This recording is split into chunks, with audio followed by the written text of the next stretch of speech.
Hello everybody and welcome back to a new video. Yes. I first off wanted to start this video just by saying thank you to everybody, to the new subscribers, to the people watching the videos. My last two videos since I've come back being the trade deadline predictions and the Shintaro Fujinami trade have done very well on the channel so far. And I just wanted to thank you guys, and I'm just saying I really appreciate it. It motivates me to do more, and this is something I really like doing. I had a few comments from people that I know saying that my videos were a little too long and I was rambling a little too much. Shout out to those people. So if in this video I'm going to try to pass a little less time on that on each topic, and try to make the video a little shorter so you guys can go enjoy other content or enjoy whatever else you guys want to do in a day. But if you do like the content, I will keep on dropping out these videos when new information comes out. And yeah, don't be scared to like and subscribe. So starting off, I will be talking about two stories kind of breaking. First one being the White Sox are discussing a Lance Lynn trade with the Rays and Dodgers. Nothing is sure yet in any of the deals, but it is kind of interesting. Lance Lynn, I think, would be a good pickup for the Rays, though I don't think this is the main piece that they should go pick up. But Lance Lynn is a veteran that could help that kind of young core pitching staff, like the Shane McClanahans. Tyler Glasnow is not really young, but Lance Lynn does have experience that can help. Dodgers, I don't think Dodgers is the type of guy that the Dodgers should try to pick up in Lance Lynn. I think Lucas Giolito, that right here, is I think a better fit for the Dodgers than Lance Lynn, but it's an interesting story that it's going to be fun to follow. But yeah. Secondly, as you can see here, the Padres have turned away interest in Blake Snell and Josh Hader. I'm not surprised at all that they're with Josh Hader. I think he's a very good piece, and I do think he's a guy that will sign an extension there. Blake Snell, I'm a little more surprised for the fact that Blake Snell probably has a lot of value and is a guy that you should try to trade. But with the year that he's having right now, 2.61 ERA, a 3.1 WAR, 21 games started, 114 innings, 147 strikeouts, a WHIP of 1.272, kind of been the front runner in the Cy Young since he's just been incredible. So I'm kind of surprised, but at the same time, Padres are still looking to contend, so I do understand. These are two big pieces if they do still plan on making the playoffs. We'll see what they're going to do with the trade deadline looming. But I'm just wondering, does this mean that the Juan Soto trade is completely done? I do still think that they should trade Juan Soto, but we're going to see. Not much information is coming out. Now moving on to trades, two regarding the Braves. First off, the Braves acquired Taylor Hearn for right-hander Derek Rodriguez. He was kind of having a good year, only 3.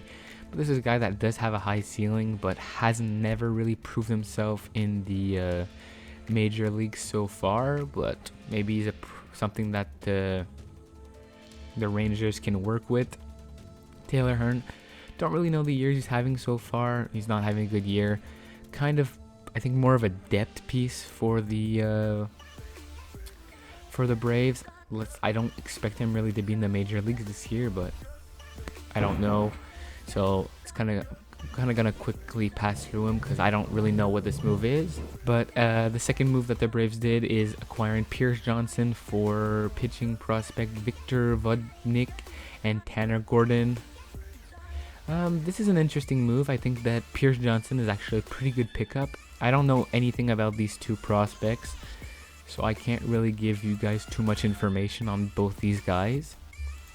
But for the Rockies, getting pitching prospect for Pierce Johnson, who's not really having the best year, a 6 ERA so far in 39 innings, but a guy with a high ceiling, as we saw a few years ago. He had a good 2020 season, he had a good 2021, high strikeout rate, but can be wild at times, and does give up a lot of long balls. But I think this is the type of player that the Braves do really enjoy having.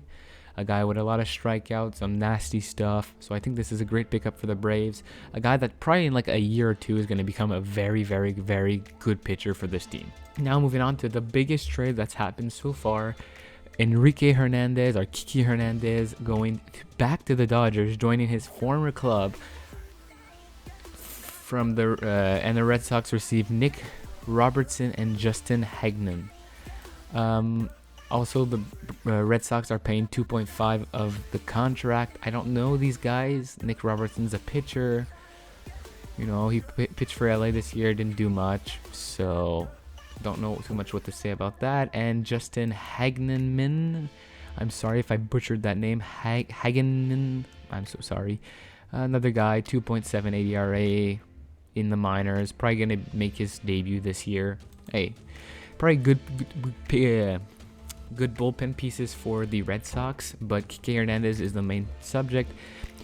Probably he's not gonna be an everyday player when he goes there. He hasn't had a really good season. A 222 batting average, a minus 0.7 WAR this year, 6 home runs. Kind of a very big decrease from the productivity we've had from him. A 5.99 ERA and an OPS of 61, so 39% lower than a regular player. But he's gonna be a very good piece for this Dodgers as a platoon role. He plays everywhere, plays okay defense, and it's probably a guy that really is going to help that locker room, because he's a guy that's been there. He's won a World Series with them, and I know he's very, very well liked in baseball. So I think it's a good pickup. You didn't give up too much, and you get a guy that you know is going to come in and who is comfortable playing in LA. Now moving on to probably, I think, the biggest news to come out recently, came out today.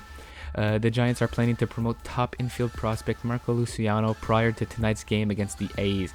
Luciano is already on the 40-man roster, so a corresponding move will only be needed to add him to the club active roster. Luciano is 21, and so far this year he's having a okay season in Double-A.